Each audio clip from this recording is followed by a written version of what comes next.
consigne, vous allez entendre 3 enregistrements, correspondant à 3 documents différents.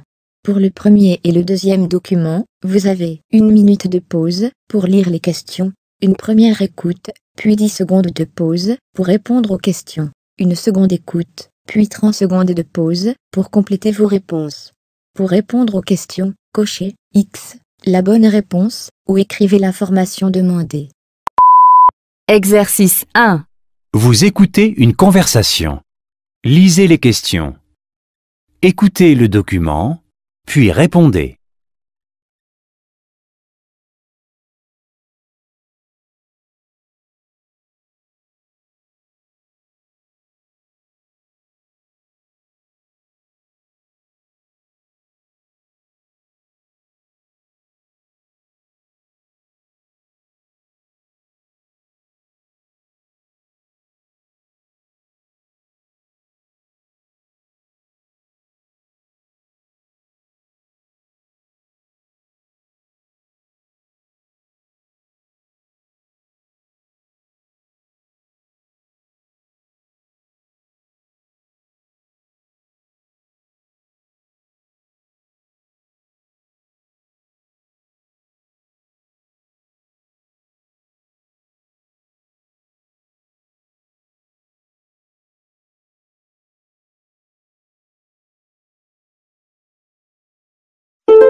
Salut Emma, qu'est-ce que tu fais ce week-end?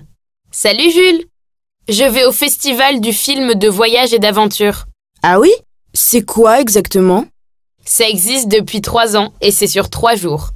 Il y a 14 films en compétition. On peut aussi rencontrer les réalisateurs et leur poser des questions. Ça a l'air sympa. Ça va être génial. En plus des films, juste à côté, il y aura aussi des expositions de photos et des concerts. Et tu voudrais voir quoi? En fait, j'ai pris un billet pour 4 films. Et j'espère avoir une place pour écouter des voyageurs qui viennent raconter leurs histoires autour du monde. Ça donne envie de voyager tout ça. Et pourquoi tu ne viendrais pas avec moi voir un film ou 2? Toi aussi, tu adores découvrir d'autres pays? Oui, mais rester enfermé dans une salle, ça me plaît moins. L'aventure, je préfère la vivre en vrai, moi. Ah, c'est dommage. J'aurais bien voulu que tu viennes avec moi. Vivre des aventures dans un fauteuil bien confortable. Tu vas faire quoi alors? On doit partir en excursion samedi. Et tu pars avec qui? Avec mes 2 cousins. Normalement, on campe samedi soir et on rentre dimanche. Et vous n'avez pas vérifié la météo? Apparemment, il va pleuvoir tout le week-end. Ne m'en parle pas. Si on annule l'excursion, qu'est-ce que je vais faire tout le week-end? Je serai obligée de rester chez moi. Tu te rends compte?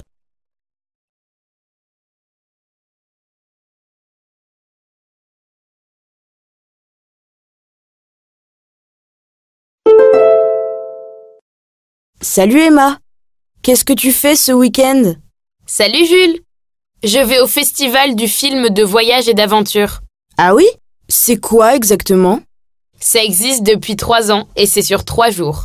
Il y a 14 films en compétition. On peut aussi rencontrer les réalisateurs et leur poser des questions. Ça a l'air sympa. Ça va être génial. En plus des films, juste à côté, il y aura aussi des expositions de photos et des concerts. Et tu voudrais voir quoi? En fait, j'ai pris un billet pour 4 films. Et j'espère avoir une place pour écouter des voyageurs qui viennent raconter leurs histoires autour du monde. Ça donne envie de voyager tout ça. Et pourquoi tu ne viendrais pas avec moi voir un film ou 2? Toi aussi, tu adores découvrir d'autres pays? Oui, mais rester enfermé dans une salle, ça me plaît moins. L'aventure, je préfère la vivre en vrai, moi. Ah, c'est dommage. J'aurais bien voulu que tu viennes avec moi. Vivre des aventures dans un fauteuil bien confortable. Tu vas faire quoi alors? On doit partir en excursion samedi. Et tu pars avec qui? Avec mes 2 cousins. Normalement, on campe samedi soir et on rentre dimanche. Et vous n'avez pas vérifié la météo? Apparemment, il va pleuvoir tout le week-end. Ne m'en parle pas. Si on annule l'excursion, qu'est-ce que je vais faire tout le week-end? Je serai obligée de rester chez moi. Tu te rends compte?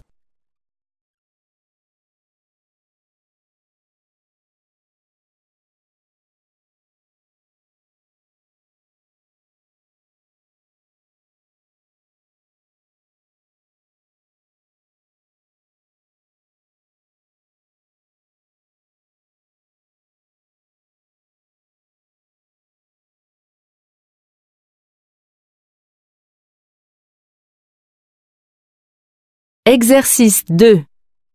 Vous écoutez la radio. Lisez les questions. Écoutez le document, puis répondez.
Chaque année, plus de 4 millions de cahiers de vacances sont vendus en France. Ce sont des livres d'exercices amusants que les parents achètent à leurs enfants au moment des vacances d'été, pour qu'ils n'oublient pas tout ce qu'ils ont appris à l'école. Et bien souvent, les enfants ne sont pas très enthousiastes à l'idée de travailler pendant les vacances.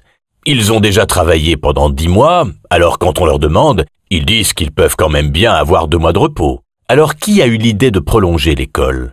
Pour en parler, nous recevons Isabelle Magnard, la directrice des éditions Magnard et petite-fille de Roger Magnard, l'inventeur des cahiers de vacances. Alors en fait, quand il était tout jeune, mon grand-père travaillait dans une librairie papeterie où il s'occupait des commandes. Et puis un jour, il a eu l'idée de faire un cahier qui pourrait se vendre en dehors de la période scolaire, en particulier durant les vacances d'été. C'est pourquoi, avec un ami professeur, ils ont créé les premiers cahiers proposant aux enfants des activités sur le thème des vacances, mais en relation avec le programme scolaire à réviser. Alors, quand le tout premier cahier de vacances est vendu en 1936, les éditions Magnard et les parents appliquent la politique de la récompense. Expliquez-nous, Isabelle Magnard. Oui, en effet. Il y avait de très belles choses à gagner pour ceux qui avaient réussi à faire tous les exercices. Ça motivait beaucoup les enfants. Il y avait par exemple des bicyclettes. Dans les années 60, il y a même eu à certains moments des télévisions à gagner. Dans les années 80, période où l'importance des bonnes notes à l'école devient plus forte, les parents se mettent à acheter de plus en plus de cahiers de vacances. Les prix et les bicyclettes sont remplacés par le stress des devoirs à faire. Alors pour protester, plus de la moitié des enfants ne finissent jamais leur cahier de vacances.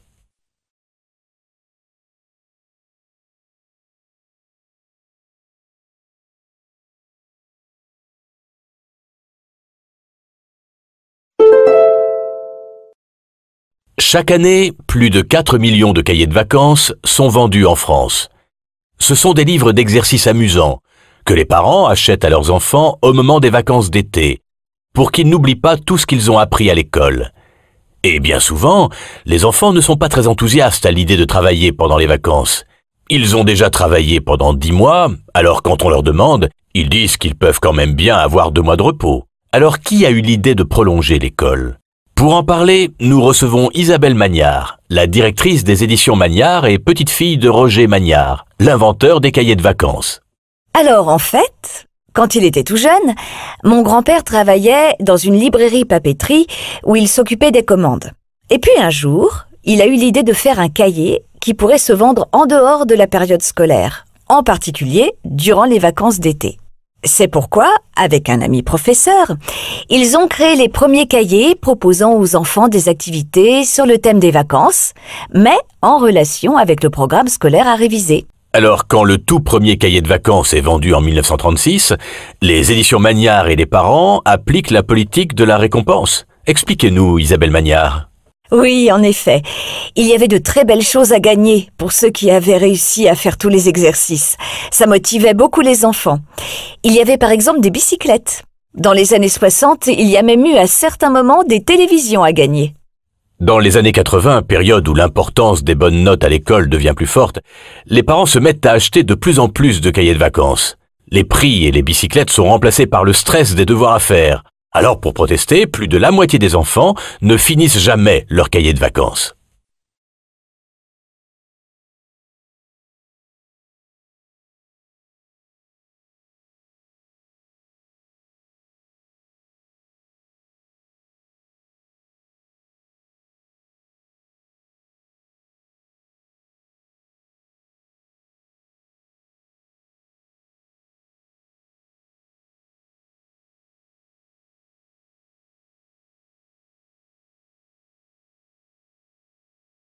Exercice 3. Vous écoutez la radio. Lisez les questions. Écoutez le document, puis répondez.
Une découverte qui fait peur ce matin, la découverte inattendue d'une île de plastique au large de la Corse. Un mélange de bouteilles et de boîtes de plusieurs dizaines de kilomètres de long.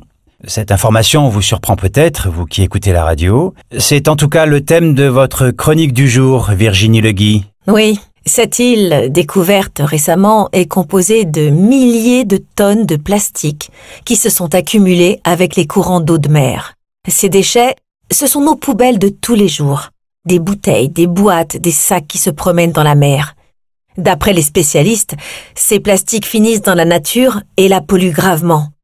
On en retrouve sur les plages en Corse et dans les estomacs des poissons et des animaux marins. C'est peut-être alors l'occasion pour vous de participer à un exercice. L'idée, Virginie, c'est d'essayer de ne pas utiliser de plastique pendant 2 semaines. Oui, en effet. L'association Zéro Plastique, à l'origine de cette initiative, organise un exercice. Proposer aux consommateurs de ne plus utiliser de plastique pendant 15 jours. Vous vous inscrivez sur Internet et vous recevez par mail une liste d'instructions à appliquer dans votre vie quotidienne. Par exemple, ce matin, sur votre lieu de travail, vous buvez votre café dans une tasse qui se lave. Vous buvez de l'eau dans une bouteille en métal. Moins connu, utilisez du savon solide à la place du savon liquide vendu dans une bouteille en plastique. C'est un exercice difficile, même si ça ne coûte rien et que ces petits gestes sont rapides à faire. Mais il faut être prêt à changer ses habitudes. Et ça, ce n'est pas toujours évident. L'année dernière, 80 000 personnes en France ont participé à cet exercice. L'intérêt de cette expérience, c'est surtout qu'elle fait prendre conscience de la présence permanente du plastique dans nos vies. L'idée est lancée à ceux qui nous écoutent. Merci beaucoup, Virginie.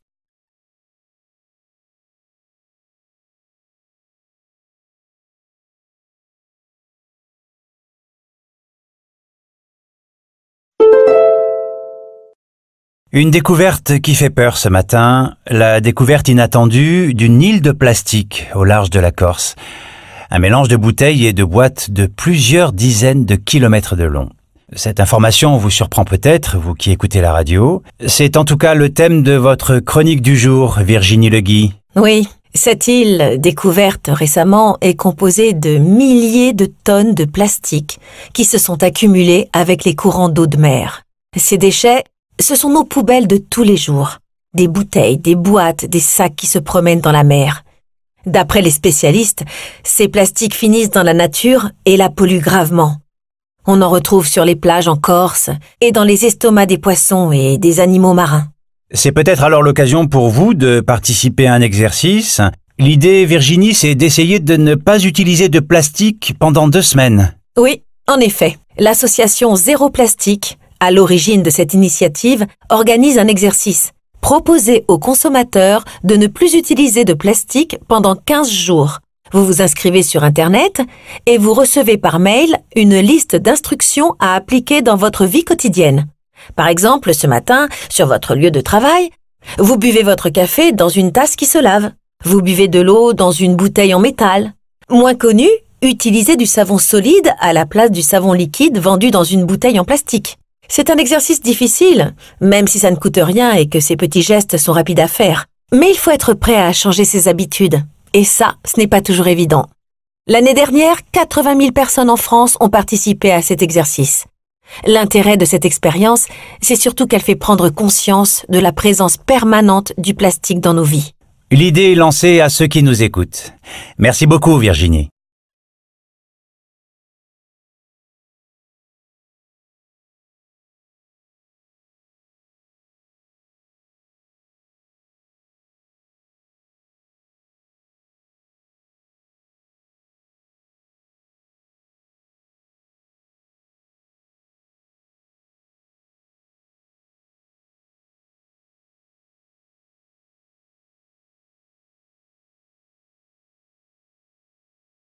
L'épreuve de compréhension de l'oral est terminée. Transcription et réponse. Salut Emma. Qu'est-ce que tu fais ce week-end? Salut Jules! Je vais au festival du film de voyage et d'aventure. Ah oui? C'est quoi exactement? Ça existe depuis 3 ans et c'est sur 3 jours. Il y a 14 films en compétition. On peut aussi rencontrer les réalisateurs et leur poser des questions. Ça a l'air sympa. Ça va être génial. En plus des films, juste à côté, il y aura aussi des expositions de photos et des concerts. Et tu voudrais voir quoi? En fait, j'ai pris un billet pour 4 films. Et j'espère avoir une place pour écouter des voyageurs qui viennent raconter leurs histoires autour du monde. Ça donne envie de voyager tout ça. Et pourquoi tu ne viendrais pas avec moi voir un film ou 2? Toi aussi, tu adores découvrir d'autres pays? Oui, mais rester enfermé dans une salle, ça me plaît moins. L'aventure, je préfère la vivre en vrai, moi. Ah, c'est dommage. J'aurais bien voulu que tu viennes avec moi. Vivre des aventures dans un fauteuil bien confortable. Tu vas faire quoi alors? On doit partir en excursion samedi. Et tu pars avec qui? Avec mes 2 cousins. Normalement, on campe samedi soir et on rentre dimanche. Et vous n'avez pas vérifié la météo? Apparemment, il va pleuvoir tout le week-end. Ne m'en parle pas. Si on annule l'excursion, qu'est-ce que je vais faire tout le week-end? Je serai obligée de rester chez moi. Tu te rends compte? Chaque année, plus de 4 millions de cahiers de vacances sont vendus en France. Ce sont des livres d'exercices amusants que les parents achètent à leurs enfants au moment des vacances d'été, pour qu'ils n'oublient pas tout ce qu'ils ont appris à l'école. Et bien souvent, les enfants ne sont pas très enthousiastes à l'idée de travailler pendant les vacances. Ils ont déjà travaillé pendant 10 mois, alors quand on leur demande, ils disent qu'ils peuvent quand même bien avoir 2 mois de repos. Alors qui a eu l'idée de prolonger l'école? Pour en parler, nous recevons Isabelle Magnard, la directrice des éditions Magnard et petite-fille de Roger Magnard, l'inventeur des cahiers de vacances. Alors en fait, quand il était tout jeune, mon grand-père travaillait dans une librairie papeterie où il s'occupait des commandes. Et puis un jour, il a eu l'idée de faire un cahier qui pourrait se vendre en dehors de la période scolaire, en particulier durant les vacances d'été. C'est pourquoi, avec un ami professeur, ils ont créé les premiers cahiers proposant aux enfants des activités sur le thème des vacances, mais en relation avec le programme scolaire à réviser. Alors, quand le tout premier cahier de vacances est vendu en 1936, les éditions Magnard et les parents appliquent la politique de la récompense. Expliquez-nous, Isabelle Magnard. Oui, en effet. Il y avait de très belles choses à gagner pour ceux qui avaient réussi à faire tous les exercices. Ça motivait beaucoup les enfants. Il y avait par exemple des bicyclettes. Dans les années 60, il y a même eu à certains moments des télévisions à gagner. Dans les années 80, période où l'importance des bonnes notes à l'école devient plus forte, les parents se mettent à acheter de plus en plus de cahiers de vacances.